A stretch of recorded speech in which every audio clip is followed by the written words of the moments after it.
نحمده ونصلي على رسوله الكريم أما بعد رب اشرح لي صدري ويسر لي أمري واحلل عقدة من لساني يفقهوا قولي۔ دینی رہنمائی کی مجلس نمبر 223 میں سبھی سامعین کی خدمت میں السلام علیکم ورحمۃ اللہ وبرکاتہ عرض ہے۔ آج کی مجلس کا پہلا سوال یہ ہے کہ اللہ تبارک و تعالی کا نام لیتے وقت کیا الفاظ کہنے مناسب ہیں؟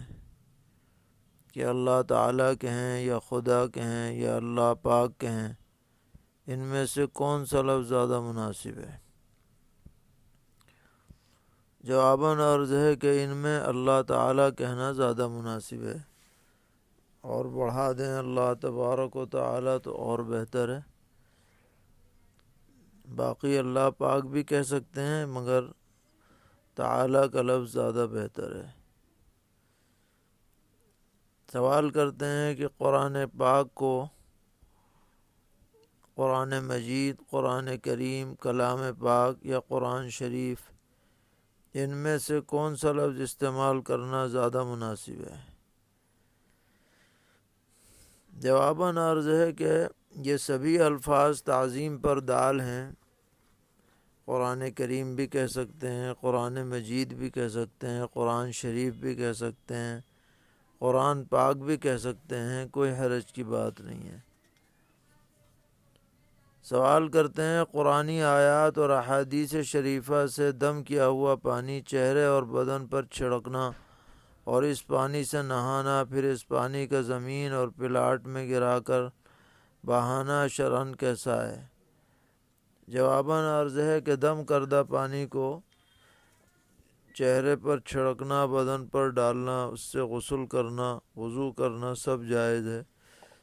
شرعاً اس میں کوئی حرج کی بات نہیں ہے، بس بے ادبی کی نیت نہیں ہونی چاہیے۔ سوال کرتے ہیں کہ کیا گلاس میں دم کیا ہوا پانی، اس کو کھلا نہیں چھوڑنا چاہیے بلکہ گلاس پر کوئی ڈھک دینا چاہیے؟ کیا اس کی وجہ سے اس کا اثر نکل جاتا ہے؟ اس بات کی کیا حقیقت ہے؟ جواباً عرض ہے کہ دم شدہ پانی کو ڈھکنا کوئی ضروری نہیں ہے، اور ایسا بھی کچھ نہیں ہے کہ اگر نہ ڈھکا تو اثر ختم ہو جائے گا۔ البتہ عام حالات میں زیادہ دیر تک برتن کو کھلا نہیں چھوڑنا چاہیے، خصوصاً رات بھر کھلا نہیں چھوڑنا چاہیے۔ حدیث میں رات میں برتن کو بند کرنے کا حکم آیا ہے، اس لیے کہ اس کی وجہ سے کوئی نقصان دہ چیز اس میں جا سکتی ہے، یا کوئی وبا نازل ہو تو اس کا اثر اس پر پڑ سکتا ہے وغیرہ۔ اس لیے زیادہ دیر تک کوئی چیز اگر برتن میں ہو تو اسے کھلا نہ چھوڑا جائے۔ پوچھتے ہیں کسی مسلمان کا کسی غیر مذہبی پیشوا کے قدموں کے سامنے جھک کر تعظیم کرنا کیسا ہے؟ جواباً عرض ہے کہ یہ طریقہ صحیح نہیں ہے، بہت سے مفاسد پر مشتمل ہے، اس سے بچنا چاہیے۔ سوال کرتے ہیں کہ قرآن پاک کی روزانہ تلاوت میں مختلف مواقع پر کئی مسنون صورتوں کی تلاوت آ جائے، جس کا روزانہ پڑھنے کا معمول ہو، تو کیا اسی تلاوت سے وہ معمول پورا ہو جائے گا یا اس کے لیے علیحدہ سے تلاوت کرنی ہوگی؟ مثلاً روزانہ کی تلاوت میں جمعہ کو سورہ کہف کی ترتیب آ جائے تو کیا اسی میں سورہ کہف پڑھنے سے سنت ادا ہو جائے گی یا الگ سے سورہ کہف پڑھنی ہوگی؟ جواباً عرض ہے کہ اسی ترتیب میں پڑھنے سے سنت ادا ہو جائے گی، الگ سے دوبارہ پڑھنا ضروری نہیں ہے۔ باقی اگر کوئی پڑھ لے تو کوئی حرج بھی نہیں۔ سوال کرتے ہیں کہ ہم نے سنا ہے کہ لڑکی یا عورت کے لیے ناخن پالش اور لپسٹک لگانا صحیح نہیں ہے، یہ گناہ کا کام ہے، اس بات کی کیا حقیقت ہے؟ جواباً عرض ہے کہ ناخن پالش کی وجہ سے غسل اور وضو صحیح نہیں ہوتا، کیونکہ اس سے اندر تک پانی نہیں پہنچتا ہے، لہذا ناخن پالش لگانا تو مطلقاً منع ہے۔ کسی بھی مسلمان عورت کے لیے اتنی دیر ناخن پالش لگائے کہ جس کی وجہ سے وضو غسل پر اثر پڑ جائے، یہ صحیح نہیں۔ اور لپسٹک میں اگر کوئی ناپاک چیز شامل نہ ہو تو زینت کے لیے لپسٹک لگا سکتے ہیں، اس کا استعمال ناجائز نہیں ہے۔ باقی اس کی پرت بھی ایسی نہیں ہونی چاہیے کہ اس کی وجہ سے وضو غسل پہ اثر پڑے۔ سوال کرتے ہیں کہ راستے میں چلتے ہوئے بسکٹ یا چاکلیٹ کھانا کیسا ہے؟ جواباً عرض ہے کہ ان چیزوں کو کھانے کی وجہ سے کوئی مروت کے خلاف عمل لازم نہیں آتا، اس لیے اگر کوئی چلتے پھرتے ان چیزوں کو کھائے تو اس کی وجہ سے اس کی ذات پر شرعاً کوئی اثر نہ ہوگا۔ پوچھتے ہیں کھانے کی پلیٹ میں پانی پینا شرعاً درست ہے یا نہیں؟ جواباً عرض ہے کہ کھانے کی پلیٹ کو صاف کرنے کی فضیلت تو احادیث شریفہ میں وارد ہے، لیکن اس میں پانی پینے کی فضیلت کے لیے الگ سے کوئی روایت موجود نہیں ہے۔ البتہ اگر کسی مجلس میں آدمی موجود ہو اور اس طرح پانی پینا اہل مجلس کو ناگوار گزرے تو ان کے سامنے ایسا نہ کیا جائے۔ ہاں کوئی آدمی تنہا ہو، اکیلے کھانا کھا رہا ہو اور اس کا جی چاہے کہ اسی پلیٹ میں صاف کر کے پانی پی لے تو کوئی حرج نہیں، کوئی ناجائز بھی نہیں ہے۔ مجمع کے اندر ایسی کوئی حرکت نہیں کرنی چاہیے جو لوگوں کے لیے ناگواری کا سبب بنے۔ پوچھتے ہیں گھر والوں کا بچہ یا بچی کے ختم قرآن کے موقع پر مٹھائی تقسیم کرنا اور کھانا کھلانا جائز ہے یا نہیں؟ جواباً عرض ہے کہ خوشی اور شکرانے کے طور پر مٹھائی تقسیم کرنا اور کھانا کھلانا سب جائز ہے۔ قرآن پاک کی تعلیم کسی کو حاصل ہو جائے تو اس پر شکر اور خوشی کا اظہار ہونا ہی چاہیے۔ پوچھتے ہیں گھر والوں کا بچہ یا بچی کے قرآن پاک شروع کراتے وقت مٹھائی وغیرہ کا دینا اور اس کو طلباء میں تقسیم کرنا کیسا ہے؟ جواباً عرض ہے کہ اس میں بھی کوئی حرج نہیں ہے، یہ بھی ایک خوشی کا اظہار ہے اور اللہ تعالیٰ کی شکر کی بجا آوری ہے۔ سوال کرتے ہیں گھر کی خواتین شادی بیاہ کے موقع پر دلہا دلہن کو یا لڑکے لڑکی کا قرآن شروع کراتے وقت یا ختم قرآن کے موقع پر استاد کو 151 یا 101 یا 551 روپے دینے کو ضروری سمجھتے ہیں، اس طرح مخصوص انداز میں روپیہ دینا شرعاً کیسا ہے؟ جواباً عرض ہے کہ اس مقدار کی تعیین کہیں سے ثابت نہیں ہے، لہذا اسے ضروری نہ سمجھا جائے، بلکہ جس کو جیسی وسعت ہو اس حساب سے ہدیہ دے سکتا ہے۔ سوال کرتے ہیں اگر کسی نے خفین پہنے ہوں اور جب اتارے تو اندر زخم سے خون دکھائی دیا ہو جو خشک ہو چکا تھا تو نماز کا کیا حکم ہے؟ جواباً عرض ہے کہ جس وقت سے اس نے پہنا ہے اس کے بعد سے جو نمازیں پڑھی ہیں وہ لوٹائی جائیں گی، اس لیے کہ یہ اندیشہ ہو گیا ہے کہ پہننے کے بعد خون نکلا جو خشک ہو گیا اور اس کی وجہ سے مسا اس کا ختم ہو جائے گا۔ سوال کرتے ہیں کہ ایک شخص نے فجر کی نماز میں قنوت نازلہ پڑھتے وقت انک تقضی ولا یقضی علیک کے بجائے انک لا تقضی ولا یقضی علیک پڑھ دیا تو نماز ہوئی یا نہیں؟ جواباً عرض ہے کہ معنی بالکل بدل گئے، اس لیے نماز فاسد ہو گئی، اس نماز کو دہرانا چاہیے تھا۔ سوال کرتے ہیں میں ایک مسجد کا امام ہوں، سابق مؤذن یہاں غیر حافظ تھے، اب جدید مؤذن کا انتخاب کیا گیا ہے جو حافظ قرآن بھی ہیں، اور سابق مؤذن کو اسی تنخواہ پر مسجد کی صفائی وغیرہ کے لیے رکھ لیا گیا اور جدید مؤذن کو 10,000 روپے تنخواہ پر رکھا گیا ہے اور مسجد ہی کے حجرے میں ان کی رہائش کا نظم ہے اور جدید مؤذن کو اس لیے رکھا گیا ہے تاکہ امام کی عدم موجودگی میں نماز بھی پڑھا سکیں۔ اب میرے اوپر مسجد کی کمیٹی نے یہ شرط لگائی ہے کہ میں اذان سے قبل مسجد میں حاضر رہوں 5 نمازوں میں۔ اگر مسجد میں مؤذن نہ ہو تو امام کی ذمہ داری اذان دینے کی بھی ہوگی۔ تو امام صاحب پر اس طرح شرط لگانے کے تعلق سے آپ کی کیا رائے ہے؟ جواباً عرض ہے کہ اصلاً امام کا کام نماز پڑھانا ہے، اور اس پر پہلے سے حاضری کی شرط لگانا مساجد میں معروف طریقے کے خلاف ہے۔ کمیٹی کو ایسی شرط نہیں لگانی چاہیے، خاص کر جب کہ وہاں مؤذن موجود ہے اسی کام کے لیے۔ پھر بھی اگر کمیٹی ایسی شرط لگاتی ہے تو امام صاحب کو اختیار ہوگا کہ یا تو شرط منظور کر کے امامت کریں ورنہ امامت سے معذرت کر لیں۔ سوال کرتے ہیں کہ اگر نماز جنازہ کی 1 یا 2 تکبیرات چھوٹ جائیں پھر ہم نماز جنازہ میں شرکت کریں تو کیا امام کے سلام کے بعد مابقیہ 2 تکبیرات ادا کرنی ہوں گی؟ کیونکہ حرم شریف میں بارہا یہ مسئلہ پیش آتا ہے کہ فرض اور نماز جنازہ کے درمیان اتنا وقفہ ہوتا ہے کہ اس میں 2 رکعت سنت ادا کر لیں، مگر کبھی کبھی سنت مکمل ہونے سے پہلے ہی نماز جنازہ کھڑی ہو جاتی ہے، تو کیا کرنا چاہیے؟ جواباً عرض ہے کہ ایسی صورت میں امام کے سلام پھیرنے کے بعد اپنی چھوٹی ہوئی تکبیریں کہیں اور اس کے بعد پھر سلام پھیریں تو نماز جنازہ صحیح ہو جائے گی۔ سوال کرتے ہیں کہ مختلف اموال میں مختلف مقداریں نکالنے کا حکم کیوں ہے؟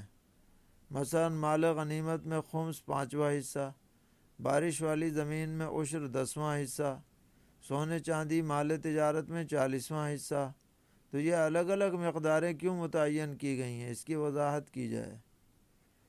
جواباً عرض ہے کہ شریعت میں جو مقداریں متعین ہیں اس کا تعلق قیاس اور عقل سے نہیں ہے بلکہ نقل سے ہے، یعنی اللہ تعالیٰ نے اور نبی اکرم علیہ السلام نے جو مقدار طے کر دی ہے اسی کے مطابق عمل کیا جائے گا، اس میں چوں چرا کی کوئی گنجائش نہیں ہے۔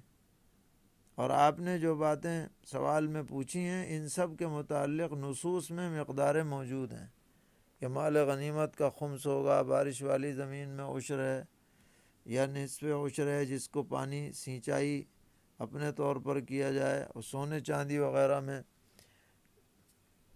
40واں حصہ ہے، تو یہ سب مقادیر نصوص سے ثابت ہیں، اس میں چوں چرا کی کوئی گنجائش نہیں۔ سوال کر رہے ہیں دانت میں بندھے ہوئے سونے چاندی کے تاروں اور بھری ہوئی چاندی کی زکوٰۃ کا کیا حکم ہے؟ جواباً عرض ہے کہ اس میں کوئی زکوٰۃ واجب نہیں ہے کیونکہ یہ مال نامی کے درجے میں نہیں ہے بلکہ یہ بدن کا جز بن چکا ہے۔ سوال کرتے ہیں حقر ریاض سے عمرے کے لیے نکلا ہے لیکن مجھے جدہ جا کر جانا ہے، میں سوچ رہا تھا کہ جدہ جا کر قیام نہیں کروں گا، فوراً بھائی کو لے کر عمرے کے لیے چلا جاؤں گا، تو کیا وہیں سے احرام باندھ کر سیدھے حرم جا سکتے ہیں یا مسجد عائشہ سے احرام باندھنا پڑے گا؟ جواباً عرض ہے کہ جو آدمی ریاض سے عمرے کے ارادے سے آ رہا ہے اس کے لیے ریاض سے جدہ آتے وقت جو میقات پڑتی ہے وہاں سے احرام باندھنا ضروری ہے، نہ جدے سے باندھے نہ مسجد عائشہ سے بلکہ میقات سے احرام باندھ کر کے آئیں۔ سوال کرتے ہیں میں مکہ مکرمہ میں ٹور کا کام دیکھتا ہوں جس کی وجہ سے بار بار جدہ آنا جانا پڑتا ہے، اور ابھی 1 ہفتہ ہوا ہے مجھے اپنے ویزے میں پریشانی تھی، اس کے لیے مجھے دبئی آنا پڑا، اب یہاں سے دوسرے ویزے سے سعودی عرب داخل ہونا ہے، اور مکہ معظمہ میں ایک عمرہ گروپ چل رہا ہے جس کو مدینہ لے کر جانا ہے، اب کیا مجھے مکہ مکرمہ میں احرام کی حالت میں داخل ہونا پڑے گا؟ جواباً عرض ہے کہ جی ہاں، اس صورت میں آپ کو میقات سے احرام باندھ کر پھر مکہ معظمہ جانا ہوگا، وہاں عمرہ کر کے پھر اپنے گروپ کو لے کر مدینہ منورہ جائیں گے۔ البتہ مکے سے جدہ آنے جانے کے لیے احرام ضروری نہیں ہے۔ سوال کرتے ہیں کیا مرد کے نکاح میں عورت اور مرد کے لیے دو الگ الگ گواہ ہونے ضروری ہیں، یا عورت کے لیے دو گواہ الگ ہوں وکیل کے علاوہ اور مرد کے دو گواہ الگ ہوں،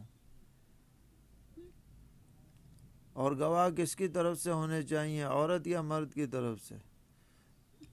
جواباً عرض ہے کہ اس میں دونوں طرف سے الگ الگ گواہ ہونا کوئی ضروری نہیں ہے، بلکہ واقعہ یہ ہے کہ مجلس نکاح میں جتنے بھی لوگ ہیں وہ سبھی اس نکاح کے گواہ بن جاتے ہیں، چاہے انہیں باقاعدہ گواہ بنایا گیا ہو یا نہ بنایا گیا ہو۔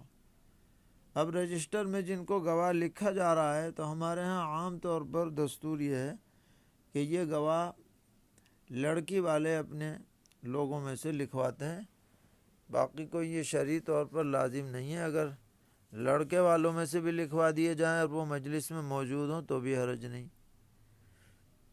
سوال کرتے ہیں کہ موبائل یا گاڑی فائننس کراتے ہیں جس میں شروع میں کچھ چارج لگتا ہے جس کو پروسیسنگ فیس کہتے ہیں، تو اس طرح قسط وار موبائل فائننس کروانا شرعاً کیسا ہے؟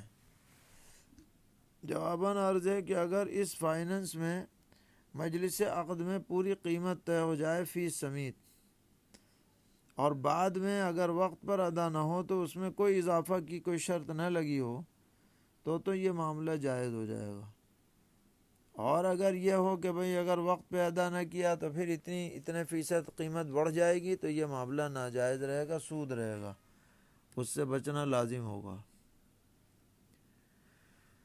سوال کرتے ہیں شوہر اپنے مال کے ذریعے بیوی کے نام سے یا بیوی اپنے شوہر کے نام سے قربانی کریں تو کیا قربانی ہو جائے گی؟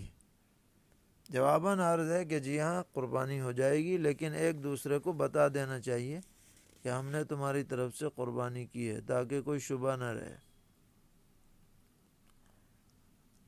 سوال کر رہے ہیں ایک شخص نے عقیقے کے لیے جانور خریدا اور وہ گم ہو گیا، تو کیا اس پر دوسرے جانور لے کر عقیقہ کرنا واجب ہوگا؟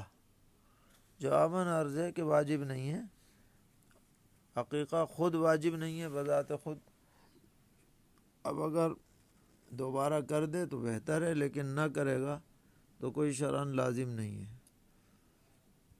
سوال کرتے ہیں جو سرکاری ڈاکٹر پوسٹ مارٹم کرتے ہیں اس پر انہیں اجرت ملتی ہے تو ان کی آمدنی کی حلال ہونے کی علت کیا ہے، حبس وقت یا کچھ اور؟ جواباً عرض ہے کہ پوسٹ مارٹم بلا ضرورت کرنا صحیح نہیں ہے، لیکن جو بھی کرتا ہے وہ اپنا وقت بھی لگاتا ہے اور اپنی محنت بھی کرتا ہے، اس محنت کا اسے جو معاوضہ ملتا ہے وہ فی نفسی حلال ہے، اگرچہ پوسٹ مارٹم بلا ضرورت شرعی جائز نہیں ہے۔ پوچھتے ہیں زید زمین کا کاروبار کرتا ہے، اس کو لوگ زمین بیچنے کے لیے دیتے ہیں، اب اس کے ساتھ حامد شامل ہوا اور حامد نے ایک کسٹمر لا کر دیا، حامد نے کسٹمر کو زمین وغیرہ سب دکھائی، اب زید کہتا ہے کہ اگر زمین بک گئی تو حامد میں تم کو 2% دوں گا۔ سوال یہ ہے کہ حامد کا یہ 2% لینا اور زید کا دینا شرعاً کیسا ہے؟ جواباً عرض ہے کہ اگر پہلے سے یہ معاملہ طے شدہ ہے تو اس لین دین میں شرعاً کوئی حرج نہیں ہے، دے سکتے ہیں۔ باقی اگر پہلے سے طے شدہ نہیں ہے تو حامد کے لیے مطالبہ کرنا صحیح نہ ہوگا، وہ اپنی طرف سے دے دے تو اس کو اختیار ہے۔ ہمارے ایک مقتدی مکان بنا کر بیچنے کا بزنس کرتے ہیں، ان سے غیر مسلم بھی مکان خریدتے ہیں، ان کا مطالبہ ہوتا ہے کہ ہمارے مکان میں چھوٹا سا مندر بھی بنا کر دو اور دیوار پر مورتیوں کا وال پیپر بھی بناؤ، تو شرعی نقطہ نظر سے وضاحت فرمائے کہ یہ درست ہے یا نہیں؟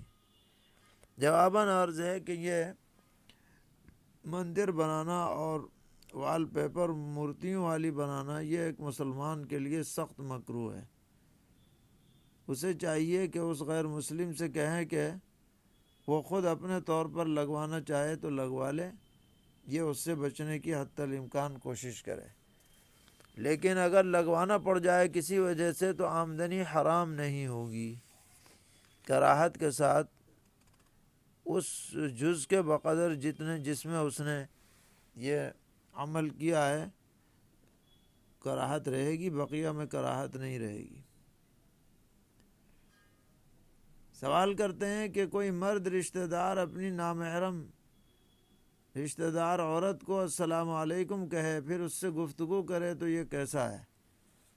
اگر فتنے کا اندیشہ نہ ہو تو درست ہے، فتنے کا اندیشہ ہو تو درست نہیں ہے۔ سوال کرتے ہیں ایک شخص کے دونوں گردے فیل ہو گئے ہیں اور وہ ڈائلسس پر ہے، جو کہ ایک عارضی طریقہ علاج ہے، اور ڈاکٹر مشورہ دے رہے ہیں کہ اگر زندگی چاہتے ہیں تو گردے کی پیوند کاری کرا لیں، کیونکہ ڈائلسس پر زیادہ دنوں تک نہیں رہ سکتے، اور گردہ دینے والا شخص بھی بلا کسی معاوضے کے اپنا ایک گردہ دینے کے لیے راضی ہے، تو کیا اس شخص کے لیے گردہ ٹرانسپلانٹ کرانا جائز ہے یا نہیں؟ جواباً عرض ہے کہ یہ عمل شرعاً درست نہیں ہے، فتویٰ اسی کے اوپر ہے، اس لیے حتی الامکان اس سے بچنا چاہیے۔ پوچھتے ہیں اگر کسی نے خواب میں کھانے پینے کی چیز کو ہاتھ میں لیے ہوئے میت کو دیکھ لیا تو کیا اس چیز کا کھانا پینا منع ہو جائے گا؟ کیونکہ گھر کی خواتین اس کو کھانے پینے سے منع کرتی ہیں، اس کی کیا حقیقت ہے؟ جواباً عرض ہے کہ خواب میں کسی میت کے ہاتھ میں کوئی چیز دیکھ لینے سے وہ چیز حرام نہیں ہو جاتی، نہ اس کے کھانے سے کوئی اثر پڑتا ہے، یہ محض ٹونے ٹوٹکے کی بات ہے، اس پر عمل نہیں کرنا چاہیے۔ خواب سے کوئی حکم شرعی ثابت نہیں ہوتا ہے۔ سوال کر رہے ہیں کیا زید اپنی بیوی پر اصرار کر سکتا ہے کہ تمہارے باپ کا جو ترکہ تمہارے بھائیوں نے نہیں دیا وہ لے کر آئے ہیں؟ جواباً عرض ہے کہ اصرار نہیں کر سکتا، اس کا شوہر کا اس ترکے میں کوئی حق نہیں ہے۔ اگر وہ اپنے طور پر مطالبہ کرے تو حق تو اسے اختیار ہے، لیکن اگر وہ نہیں مطالبہ کر رہی ہے تو وہ جانے شوہر اس معاملے میں دخل نہ دے۔ اللہ تعالی ہم سب کو دین پر استقامت عطا فرمائے، ہر طرح کے شرور سے محفوظ رکھیں۔ وصلی اللہ تعالی علی خیر خلقہ محمد وآلہ وصحبہ اجمعین برحمتک یا ارحم الراحمین۔